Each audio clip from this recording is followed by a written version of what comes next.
In the movie Napoleon Dynamite, we will be analyzing a girl named Deb.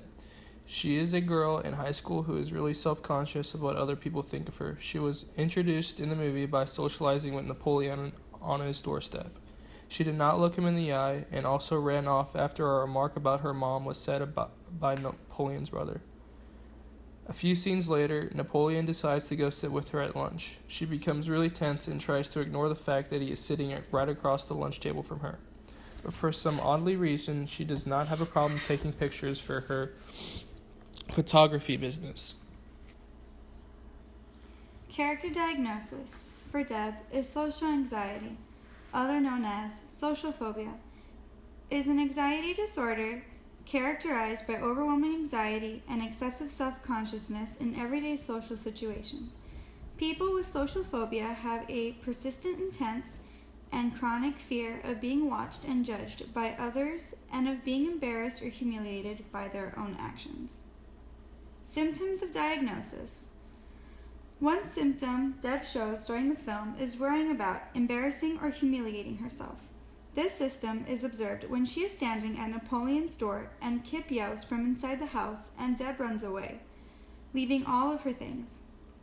Another symptom Deb shows of social anxiety is avoiding situations where she might be the center of attention.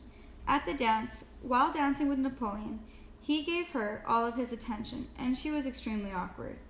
But a symptom that she is lacking in this movie is the concern that she'll offend someone in any situation. Treatment. Most patients diagnosed with this disorder find treatment in a variety of ways.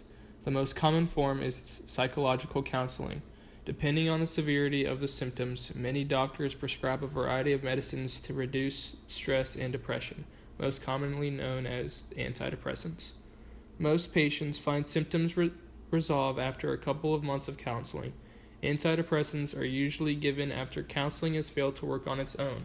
However, antidepressants have been known to be addictive and may lead to other complications such as an increase in symptoms and even suicide. Psychology disorder in film. The way that Deb is acting throughout the whole film is an accurate portrayal because she shows a lot of the common symptoms of that certain disorder. By the end of the movie, as she starts to become friends with Napoleon and Pedro, that kind of acted as her own therapy of starting to open up and become a little more social. It makes it funny how we can relate because no matter how we think of ourselves, we have been put in all different types of situations that are only temporary feels to disorders.